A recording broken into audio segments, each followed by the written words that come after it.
ضروری نہیں ہے کہ اگر آپ کی پہنچ میں بہت ساری حلال چیزیں ہیں تو آپ ساری کھاتے ہی جائیں اور صبح و شام آپ کھاتے ہی جائیں. اس سے بھی کئی دفعہ انسان کو بہت نقصان سے گزرنا پڑتا ہے. پھر روزہ ایک اور ہماری تربیت کرتا ہے. جب تک انسان بھوکا رہتا نہیں نا، اسے بھوکوں کا احساس نہیں ہوتا، غریب پروری نصیب نہیں ہوتی. محبت کو سمجھنا ہے تو نہ سے خود محبت کر. کنارے سے کبھی اندازہ طوفان نہیں ہوتا، بھوکا رہنے سے پتہ چلتا ہے کہ بھوک کی شدت کیا ہوتی ہے. بہت زیادہ کھانے رکھنے والے، بہت زیادہ مال رکھنے والے، بہت زیادہ وسعت رکھنے والے اندازہ کریں کہ ان کو پتہ ہے کہ ابھی افطار ہو جائے گا، تو پھر بھی کچھ نہ کچھ اپنی خواہشات کے خلاف انہیں مشقت کرنا پڑتی ہے. تو اس شخص کے دکھ کا بھی تو اندازہ کریں جس کے پاس کھانا موجود ہی نہیں ہے، اسے بھوک ہی بھوک کاٹنی. تو یہ روزہ ہماری تربیت کرتا ہے. اور پھر جس طرح روزے میں ہم نے کھانے پینے سے رکنا ہے نا، اسی طرح گناہوں سے بھی رکنا ہے. اس لیے کہ روزہ حصول تقوی کے لیے ہے. اللہ کی رضا کے لیے اگر ہم رکے ہوئے ہیں کھانے سے، پینے سے، عمل زوجیت سے، تو اسی طریقے سے اللہ کی رضا کے لیے رکنا ہے حرام سے، جھوٹ سے، غیبت سے، بدی سے. نبی پاک صلی اللہ تعالی علیہ وسلم نے فرمایا جس آدمی نے جھوٹ بولنا اور جھوٹ پر عمل کرنا نہ چھوڑا تو اللہ تعالیٰ کو اس کے کھانے پینے چھوڑنے کی کوئی حاجت ہی نہیں ہے. تو عملی تربیت رمضان المبارک ہماری کر رہا ہے کہ جس طرح ہم پرہیز کر رہے ہیں. میں نے خود دیکھا بعض لوگوں کو جن کی طبیعت بڑی تیز ہے، بڑی جلدی جھگڑا کرتے ہیں، لیکن رمضان المبارک میں اگر کسی نے سخت بات بھی کر دی تو اس نے کہا جا یار میں نے روزہ رکھا ہوا ہے.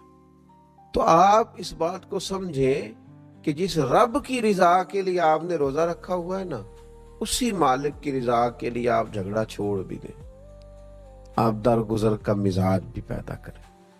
یہ والا روزہ بھی تو کبھی رکھے نا. اور پھر روزہ ہمارا قرآن مجید سے رشتہ بڑا مضبوط کرتا ہے.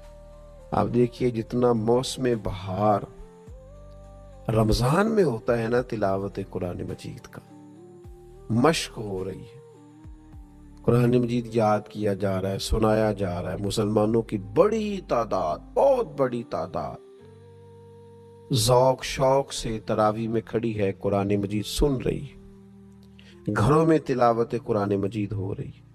تو روزہ تربیت کر رہا ہے کہ قرآن پاک سے جڑ جاؤ، اس کے حلال کو حلال سمجھو، اس کے حرام کو حرام سمجھو، قرآن مجید کے قاعدوں اور ضابطوں کے مطابق اپنی زندگی کو ترتیب دینا شروع کرو.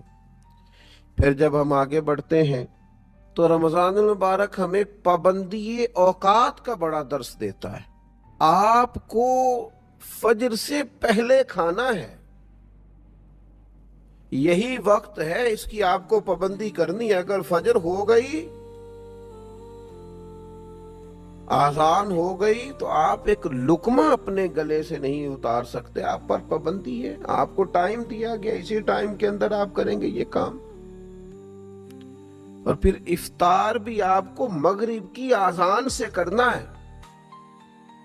وقت مغرب آپ اس سے 5 منٹ پہلے افطار نہیں کر سکتے، اور بہت دیر کر دینا افطار میں وہ بھی مکروہ تحریمی ہے.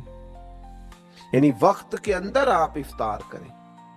تو رمضان المبارک وقت کی پابندی کا بڑا درس دیتا ہے. میں نے دیکھا ہے کہ لوگ دوڑ رہے ہوتے ہیں، جلدی اٹھ جاؤ افطاری کا ٹائم ہو گیا ہے، جلدی کریں، تیاری کریں، اہتمام کریں. شام کو بھی جو رش دکانوں پہ اور جو رش کھانے کی جگہوں پر افطار کے لیے ہوتا ہے، اس سے پہلے اور اس کے بعد وہ نہیں ہوتا. تو جس طرح ہم رمضان المبارک کے اندر پابندی کر رہے ہیں اور خیال کر رہے ہیں، ہمیں اسی طرح باقی اپنے سال میں بھی اس مشق کو جاری رکھنا چاہیے. وقت پر نماز پڑھیں، اٹھ کر وقت پر اپنے سارے کام سر انجام دیں. دینی اجتماعات ہوں یا کوئی دیگر تقریبات ہوں، وقت پر شروع کریں، وقت پر اس کو ختم کریں. اوقات کار کی مصروفیات کی جو تربیت رمضان شریف کرتا ہے